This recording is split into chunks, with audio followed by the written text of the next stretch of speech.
In the years following the death of Christ, the nails was given to a sacred order.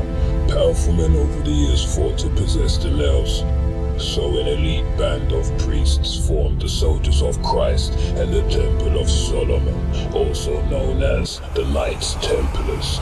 The organization existed for nearly 2 centuries during the Middle Ages, endorsed by the Catholic Church around 1129. It was rumored that this was the last known location of the nails due to the Knight Templars' ever-growing wealth and power. In 1939, it was also rumored that Adolf Hitler, amongst many who craved these mystical treasures, had indeed came into possession of the nails, giving him the power to wage war on the entire world. In 1944, a secret operation led by the United States of America was initiated. The details of the operation was rumored to be about the retrieval of the nails.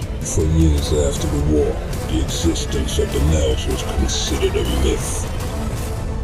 Until now.